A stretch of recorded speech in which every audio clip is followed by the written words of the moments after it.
Here's what everyone says about you. You're self-sufficient, you're steady, you carry more than most people, and you do it without making a sound. When something breaks, you fix it. When someone falls apart, you hold the room together. When the pressure rises, you don't. That explanation gets passed around like a compliment. People say it like they've solved you, but it isn't an explanation. It's a description, and the question nobody has actually answered is the one underneath it. Why does it feel like you were always this way? Why does it feel like a personality and not a pattern you learned? Why can't you point to a single moment when you decided to become the person who never stops functioning? The obvious answer is that hard things happened and they shaped you. Most conversations about your generation stop there. But that answer is missing something, and what it's missing is stranger than most people expect. Start with how memory actually works, because the way most people think about it is wrong. Your brain stores two completely different kinds of memory, and they run on entirely separate systems. The first is explicit memory. These are the memories you can access consciously, the ones you can narrate, replay, describe.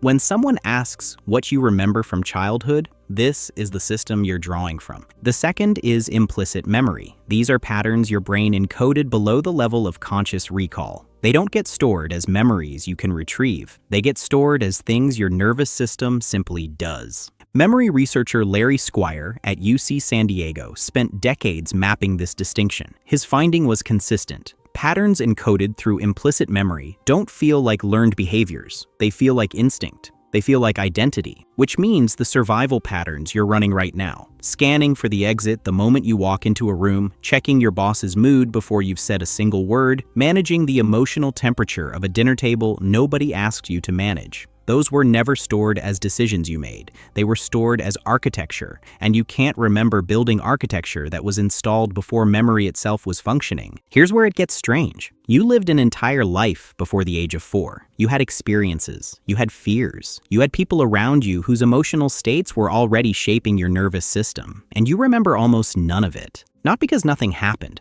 because something specific happened inside your brain that destroyed the records. In the first years of life, your hippocampus is producing new neurons at an extraordinary rate. This process, neurogenesis, is essential. Those new neurons are wiring the circuits you will use for the rest of your life. But researchers Sheena Jocelyn and Paul Franklin at the Hospital for Sick Children in Toronto found something that changes the picture entirely. Every time a new neuron integrates into an existing circuit, it disrupts the connections already holding memories in place. The very process building your brain was simultaneously overwriting what was stored in it. Your brain wasn't too weak to hold early memories. It was too busy growing. The construction destroyed the records. This is why your most formative years left almost no retrievable trace. The experiences that did the deepest shaping happened in a window your explicit memory cannot reach. The patterns were installed. The receipts were gone. But here's what makes those early years even more significant than just forgetting them. Developmental biologists point to the first 2,555 days, the first 7 years of life, as the window when your neural baseline becomes something close to permanent. During this period, the brain is unusually plastic and unusually vulnerable to environmental patterning. What gets encoded here doesn't get stored as habit. It gets stored as architecture, the baseline from which everything else is measured.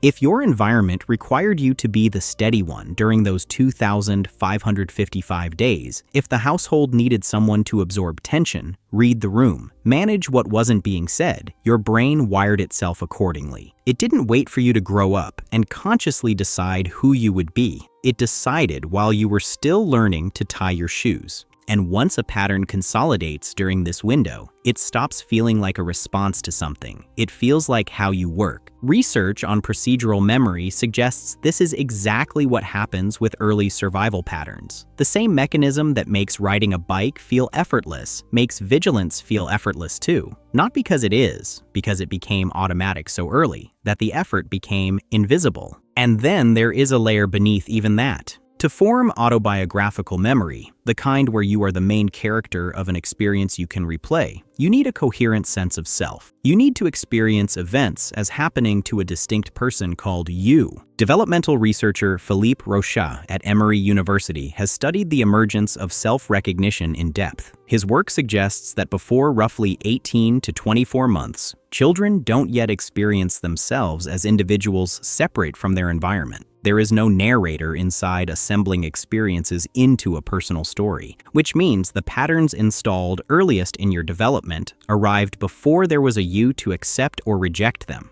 The self that might have evaluated them, questioned them, chosen differently, that self didn't exist yet. Think about what that actually means. The patterns didn't arrive into a person who was present and simply too young to object. They arrived into a nervous system with no concept of itself as something separate from its environment. No inside and outside yet, just experience, and a brain responding to it. The vigilance, the self-reliance, the automatic reading of every person in the room, those were encoded in a nervous system that had no owner. No consciousness to notice the installation happening. No person to push back. They didn't feel like responses when they arrived because there was no self to experience them as responses. They became the self. And this is the layer that belongs specifically to your generation. Developmental psychologist Catherine Nelson documented something precise about memory and language. Language doesn't just describe experience, it structures it. Before a child has words for what they're living through, those experiences are encoded as raw sensory and emotional impressions held in the body, but without a framework that allows for retrieval or reflection.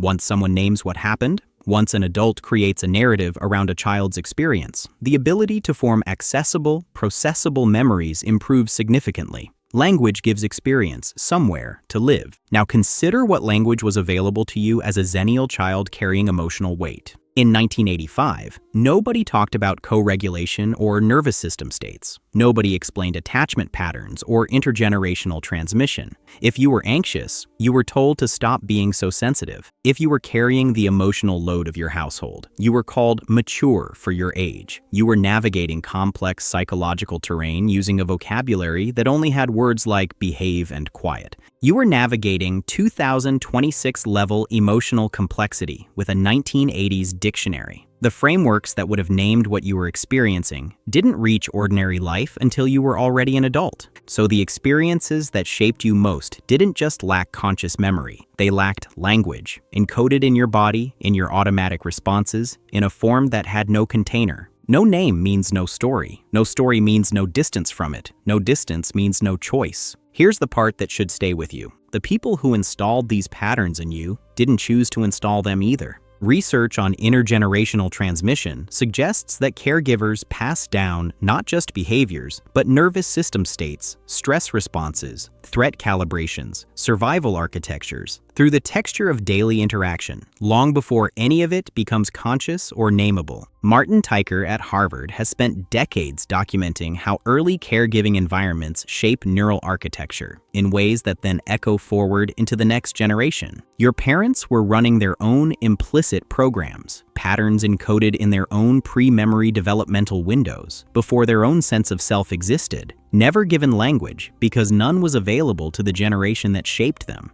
They passed down architecture they couldn't see because it had never been visible to them. This is not a chain of blame. It is a chain of transmission, patterns moving from nervous system to nervous system, generation to generation, installed below memory, before self, without language, in the only form early development allows. You didn't decide to be like this, and neither did they. The pattern is older than any of you.